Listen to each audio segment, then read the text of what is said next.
بسم اللہ الرحمن الرحیم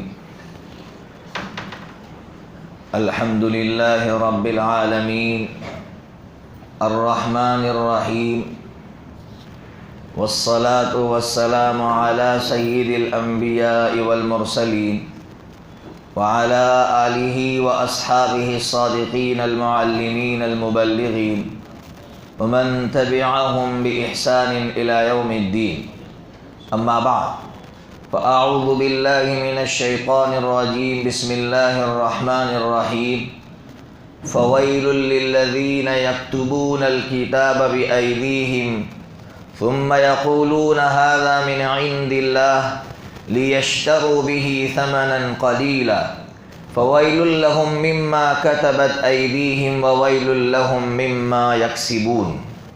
صدق اللہ العظیم.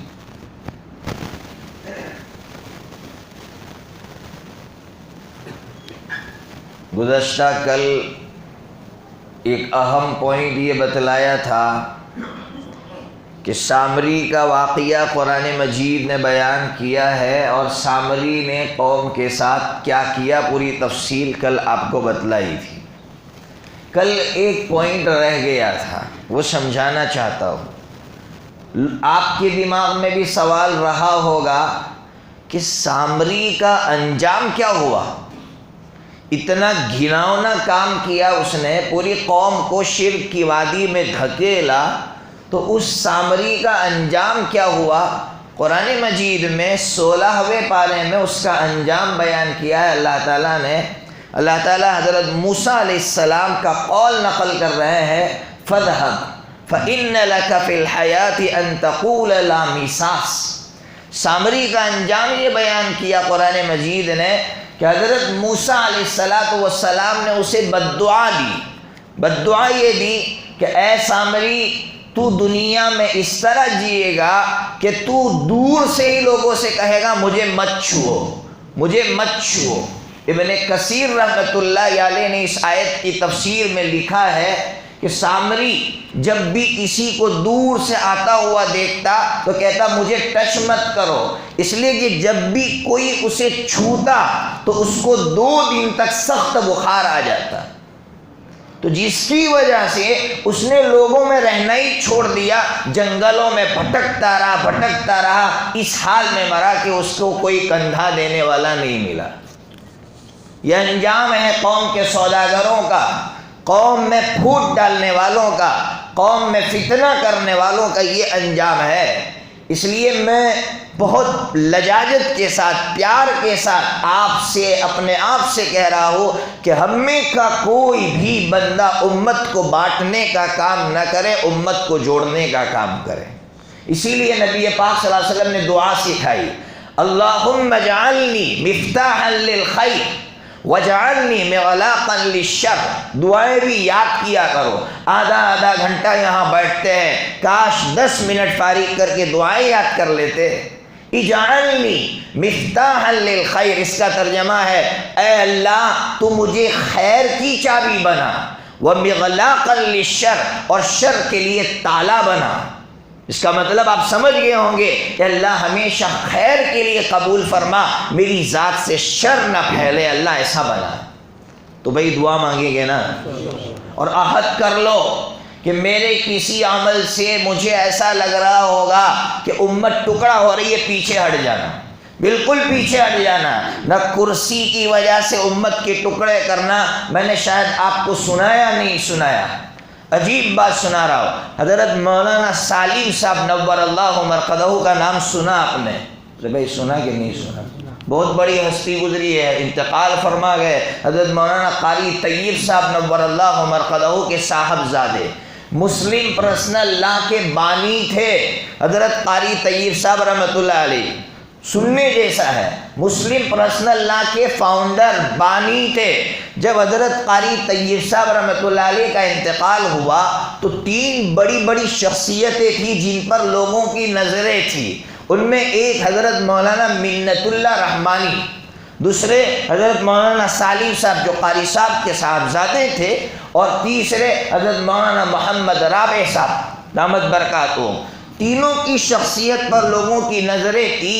جب حضرت مولانا سالم صاحب نور اللہ مرقدہ کو یہ محسوس ہوا کہ میری وجہ سے امت میں ٹکڑے ہو رہے ہیں، تو حضرت پیچھے ہٹ گئے اور کہا کہ دو میں سے کسی ایک کو بنا لو۔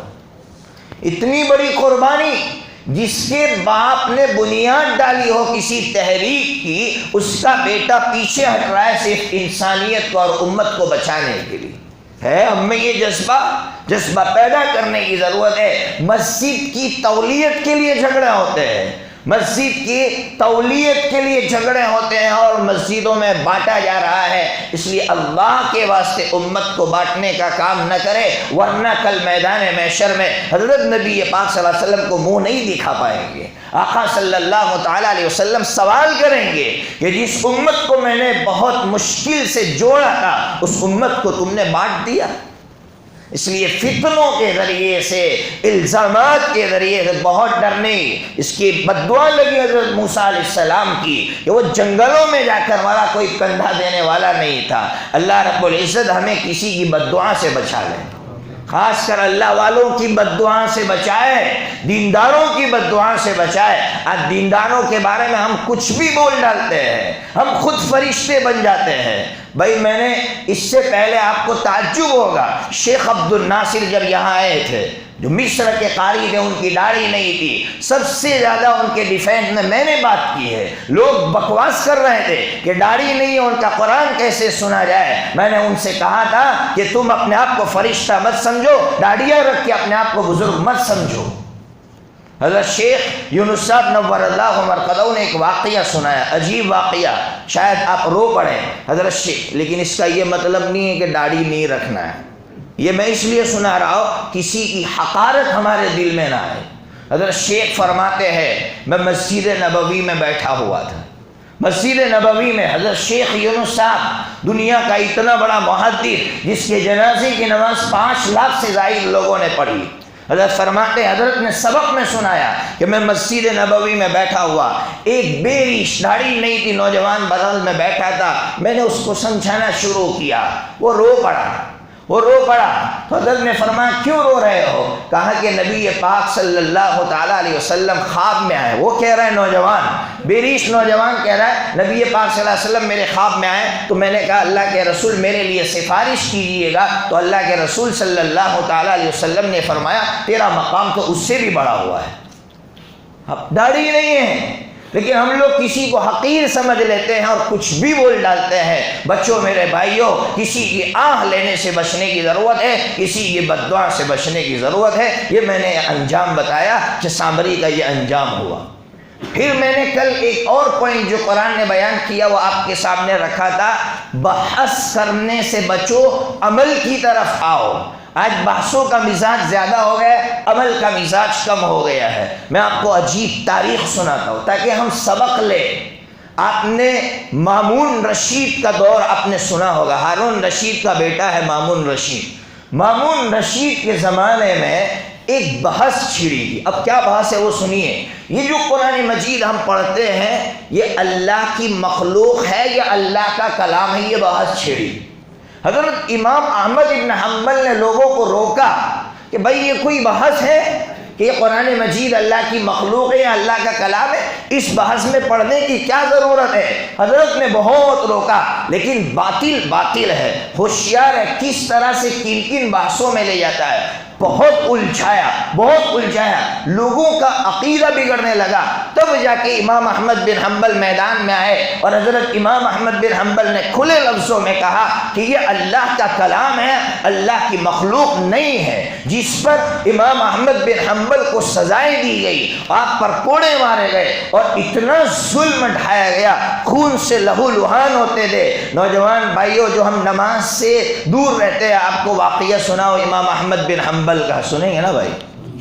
امام احمد بن حنبل خون میں لت پت ہے، کوڑے مارے جاتے تھے۔ ہاتھی کو مارنے کے کوڑے امام احمد بن حنبل کو مارے جاتے تھے، خون میں لت پت تھے۔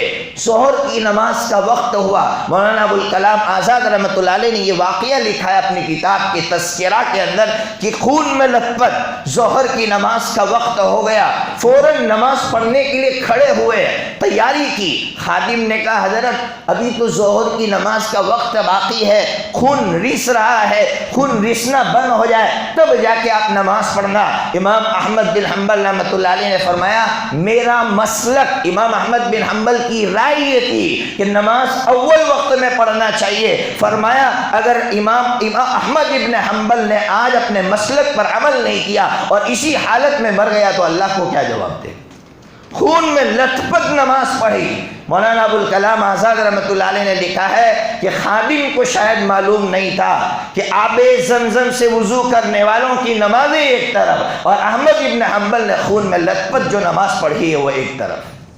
تو امام احمد بن حنبل نے مقابلہ کیا، امام احمد بن حنبل کا جنازہ اٹھا، ہوا مسئلہ بڑھتا گیا، واسق آیا، واسق باللہ تخت پر بیٹھا تو ایک بہت بڑے امام احمد بن حنبل کے شاگرد تھے، وہ جیل خانے میں تھے، ان کو لایا گیا، بادشاہ بیٹھا ہوا ہے، قاضی کو بٹھایا ہے فیصلے کے لیے۔ وہ امام احمد بن حنبل کے جو شاگرد تھے بڑے عجیب تھے، آ کے جو سوال کیا ہے قاضی سے، سوال کیا قاضی صاحب یہ بتاؤ نبی پاک صلی اللہ تعالیٰ علیہ وسلم کی نظر میں آپ کی سوچ میں یہ مسئلہ تھا کہ نہیں تھا کہ قرآن اللہ کا کلام ہے یا مخلوق ہے؟ کہا تھا۔ پھر حضور نے امت کو کیوں نہیں بتایا؟ اگر حضور نے نہیں بتایا تو تم کون ہوتے ہو چھیڑنے والے اس مسئلے کو، اور امت کو الجھانے والے کون ہوتے ہو؟ واسق نے جیسے ہی یہ جملہ سنا، واسق نے کہا کہ یہ امام صحیح کہہ رہا ہے، اور اسی دن سے وہ مسئلہ ختم ہو گیا۔ آپ سوچئے کس کے لیے لڑایا گیا ہے؟ یہ انگلی اٹھاتے نا، انگلی نماز میں، کابل میں ایک بندے نے انگلی اٹھائی، اشہد وہ تحیات میں بیٹھتے اس پہ اس کی انگلی کاٹ دی گئی۔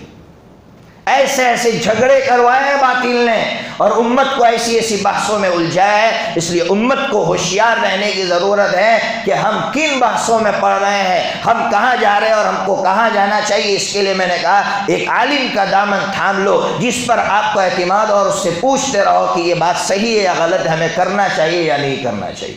آئیے قرآن مجید آگے ان یہودیوں کی بیماری، شاید 5ویں نمبر کی بیماری، 5ویں نمبر کی بیماری قرآن مجید بیان کر رہا ہے، عجیب بیماری بیان کر رہا ہے۔ قرآن کہہ رہا ہے فَوَيْلٌ لِّلَّذِينَ يَكْتُبُونَ الْكِتَابَ بِأَيْدِيهِمْ۔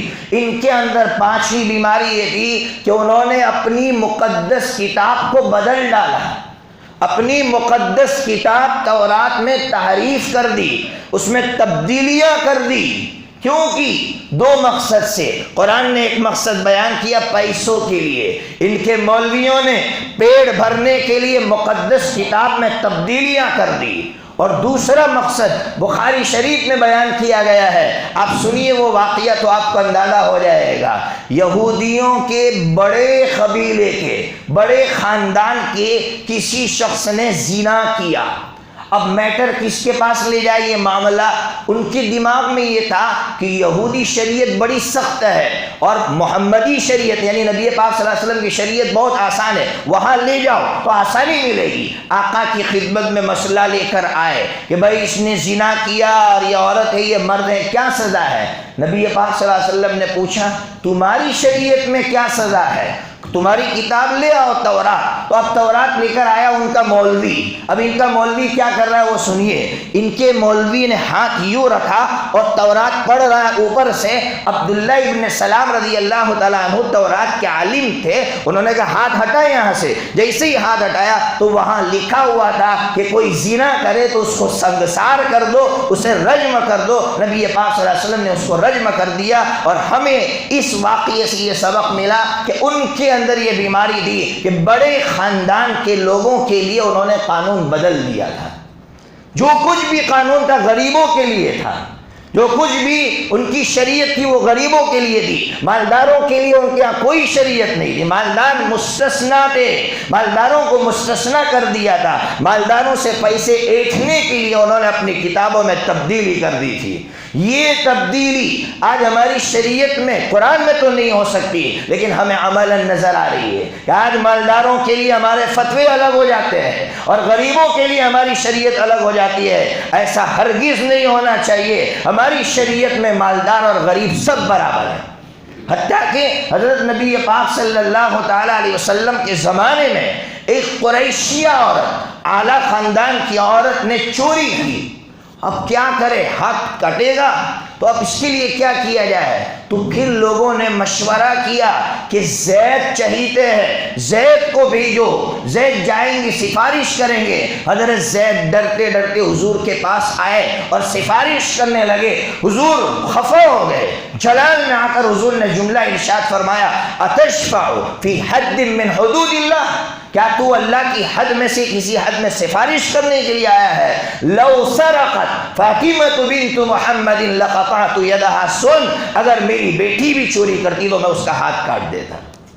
یہ امتیاز ہے شریعت کا، یہ امتیاز ہے شریعت کا کہ مالدار کے لیے شریعت الگ نہیں ہے، غریبوں کے لیے الگ نہیں ہے، سب کے لیے شریعت یکساں ہے۔ یہ امتیاز قیامت تک باقی رہے گا۔ سنیے گا، آپ کو عجیب پوائنٹ سنا رہا ہوں نوجوانوں، یہ امتیاز قیامت تک قرآن باقی رہے گا نا بھائی، تو یہ امتیاز بھی قیامت تک باقی رہے گا۔ جب یہ امتیاز قیامت تک باقی رہے گا، لوگ اسی خوبی کی وجہ سے اسلام میں داخل ہوں گے۔ ابھی اسرائیل کے حالات آپ سن رہے ہیں، آج کے حالات، نیتن یاہو صاحب نے وہاں کا جو دستور تھا اس میں چینجز کی یا لانے کی کوشش کی ہے۔ کیا اس میں وہ چاہتا یہ ہے کہ موروثی نظام لے آئے۔ موروثی نظام کس کو کہتے ہیں؟ وہ جائے، اس کا بیٹا ہے، اس کا بھتیجا ہے، فلا فلا ہے، تو وہاں کی جو بچھڑے لوگ ہیں، یعنی یہودیوں میں بچھڑے لوگ بھی ہیں، یہودیوں میں بھی غریب لوگ ہیں، بچھڑے لوگوں کو جب ایسا محسوس ہوا کہ اس کے قانون کے بدلنے کی وجہ سے ہمارا نقصان ہوگا، تو وہ آج راستوں پر کھڑے ہیں۔ 6 لاکھ لوگوں نے احتجاج کیا صرف اس لیے کہ قانون بدلا جا رہا ہے۔ جب وہ قرآن مجید پڑھیں گے اور ان کو اسلام کی یہ خوبی نظر آئے گی تو وہ اسلام میں داخل ہو جائیں گے۔ اس لیے کہ اسلام کی یہی خوبی ہے کہ ہمارے نبی پاک صلی اللہ علیہ وسلم خندق کے موقع پر، اگر آپ جو زمین کھود رہے ہیں، لوگوں نے ایک پتھر باندھا ہے تو ہمارے نبی نے 2 باندھے ہیں۔ لوگ اگر مٹی منتقل کر رہے ہیں تو نبی پاک صلی اللہ علیہ وسلم بھی مٹی منتقل کر رہا ہے۔ دنیا کا کوئی سردار، کوئی وزیر اعظم، دنیا کا کوئی بادشاہ جو یہ مثال پیش کر سکے، یہ مثال صرف اسلام میں ہے۔ اس لیے اسلام کی یہ خوبی قرآن نے بیان کی ہے کہ انہوں نے تبدیلیاں کی۔ اب میں آپ کو بہت کڑوی بات سنانے جا رہا ہوں، سنیے گا۔ اس وقت قرآن مجید کے ساتھ یہی کھیل کھیلا گیا اور کھیلا جا رہا ہے۔ النبی الخاتم ایک کتاب ہے، اس کتاب کے رائٹر نے عجیب بات لکھی ہے۔ بات یہ لکھی ہے کہ یہود کے جو مولوی تھے انہوں نے کیا کیا، انہوں نے پبلک کو بیوقوف بنانے کے لیے ہفتے میں ایک دن یعنی سنیچر کے دن وہ کتاب نکالتے، ان کی تورات یا تلمود نکالتے، اور وہ کیا کرتے معلوم ہے؟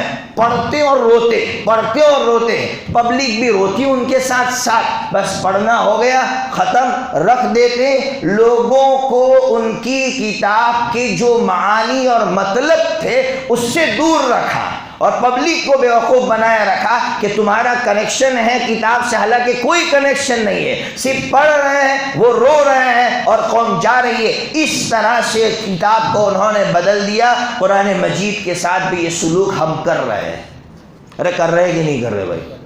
پڑھ رہے ہیں کتاب، یاد رکھنا تلاوت سے ثواب ضرور ملے گا، لیکن سمجھے بغیر ہدایت نہیں مل سکتی۔ ہدایت کے لیے تو سمجھنا پڑے گا، کتاب کو، اللہ کے کلام کو سمجھنا پڑے گا۔ کون سمجھ رہا ہے؟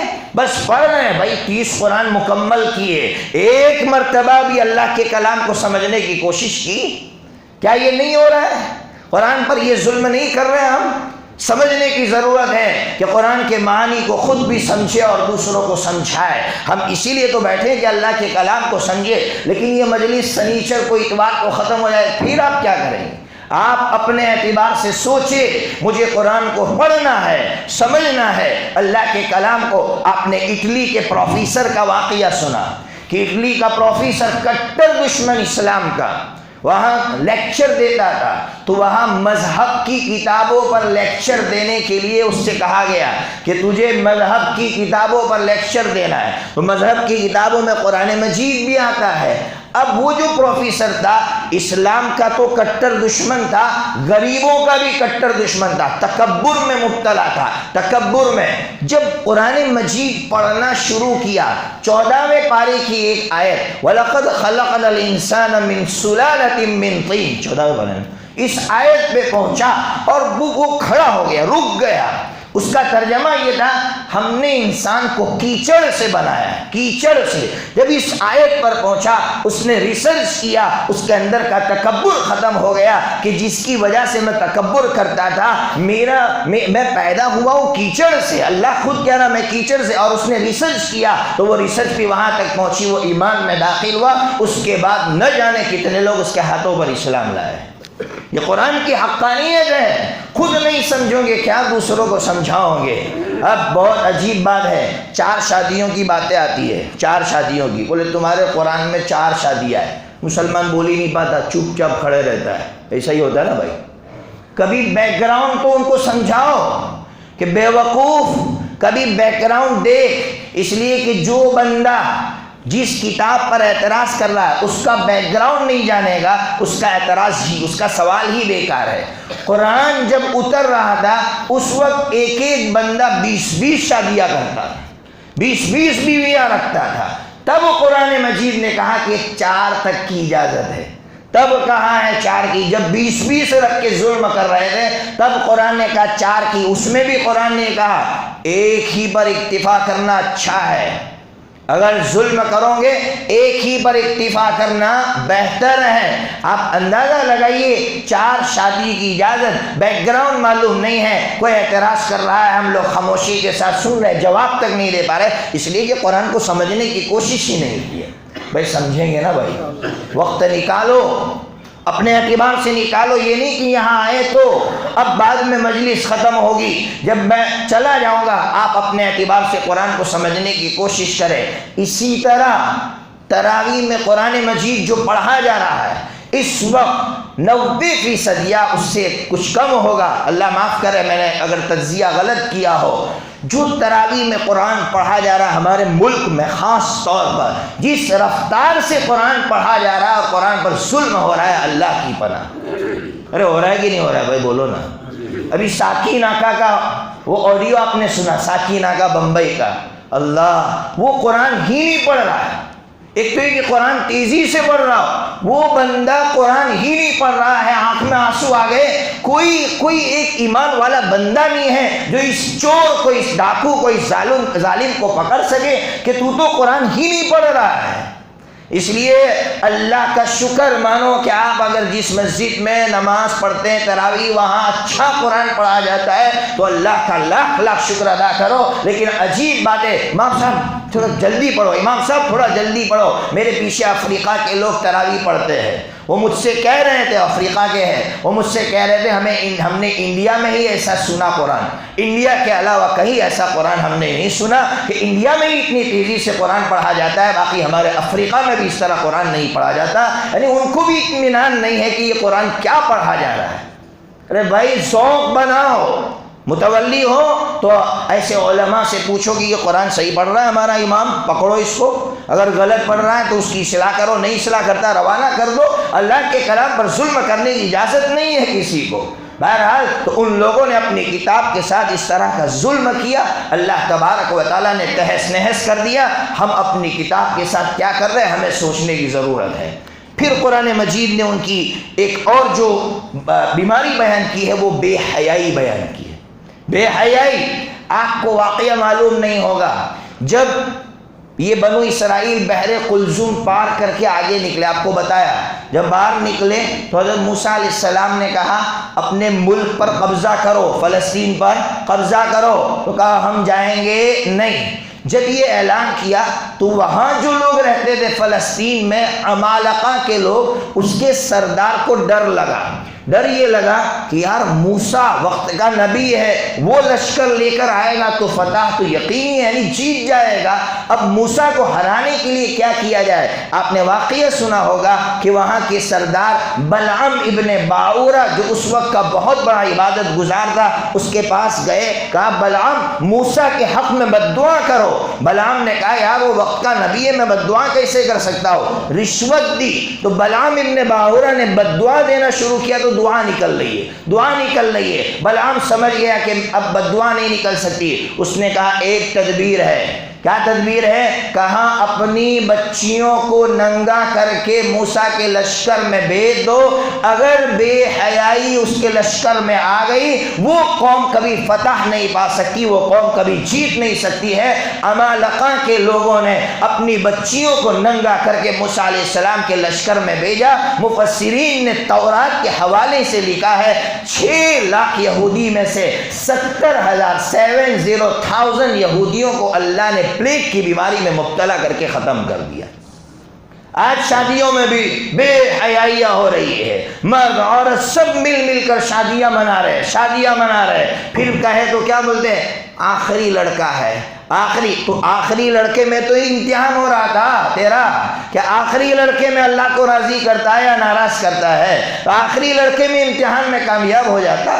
کیسی بے حیائیاں شادیوں میں ہم دیکھ رہے ہیں۔ اللہ کی پناہ، یاد رکھنا بے حیائی ایک ایسا گناہ ہے جب وہ عام ہو جاتا ہے تو اللہ کا عذاب بھی عام آتا ہے، زلزلوں کی شکل میں آتا ہے، نہ جانے کن شکلوں میں اللہ تعالیٰ عذاب بھیجتے ہیں۔ اس لیے اپنے آپ کو اور اپنی نسلوں کو، اپنی بچیوں کو بے حیائی سے بچانے کی ضرورت ہے، اور شادیاں اس طرح کرو کہ مرد الگ ہو اور عورتیں الگ ہو۔ الحمدللہ آپ کے یہاں اچھا نظام ہے، لیکن دوسری جگہ پر ہم دیکھتے ہیں گاؤں میں ہم جاتے ہیں، گاؤں میں ہم حیران ہو جاتے ہیں کہ یہاں کی لڑکیاں اتنی ننگی ہو چکی ہے، وہاں کے بڑوں کا احساس تک نہیں ہے، سمجھنا ہم سب دیندار ہیں، پہلی صفوں میں نماز پڑھنے والے ہیں۔ ارے بھائی دینداری نماز پڑھنے کا نام ہے؟ تمہاری بچیاں ہاتھوں سے نکل جائے گی، تمہاری دینداری تمہارے تک محدود رہ جائے گی۔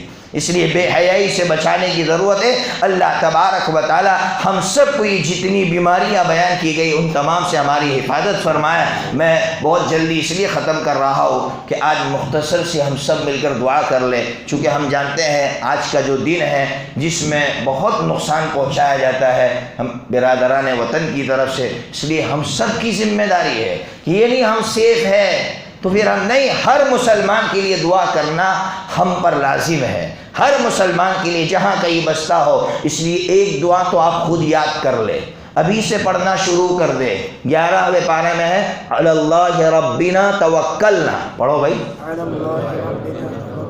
ربنا لا تجعلنا فتنة للقوم الظالمین ونجنا برحمتک من القوم الکافرین۔ اس کا ترجمہ ہے اللہ ہمیں ظالموں کا تخت مشق مت بنانا، یعنی ظالم ہم پر ظلم کرے ہمیں مارے ایسا مت بنانا، اور اللہ ہمیں کافروں سے نجات عطا فرما۔ ہمارے رب ہم نے آپ ہی پر بھروسہ کیا ہے، یہ دعا مانگتے رہیے، ابھی سے مانگنا شروع کیجئے، تنہائی میں بیٹھ کر رو کر اللہ کے سامنے ہر مسلمان کے لیے مانگیے۔ ایسا نہیں کہ ہم اپنے علاقے کے لیے مانگیں گے، دنیا میں بسنے والے۔ اس لیے آقا جب یہ وتر کی نماز پڑھتے تھے، ایک اور بیماری جو ہمارے یہاں ہے، فرض نماز میں ایک دعا یاد کر رکھیے، اللہم انی ظلمت نفسی، یہی دعا رٹ کے رکھیے۔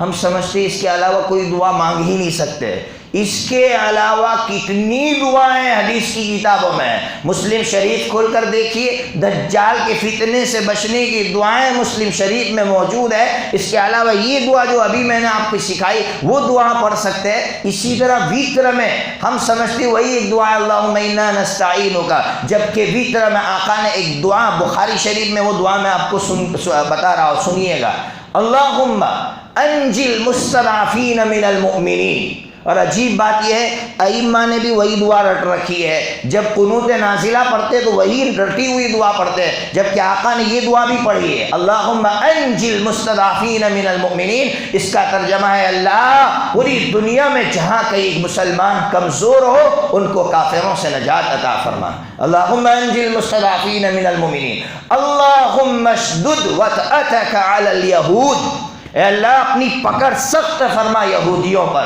ظالموں پر اپنی پکڑ سخت فرما۔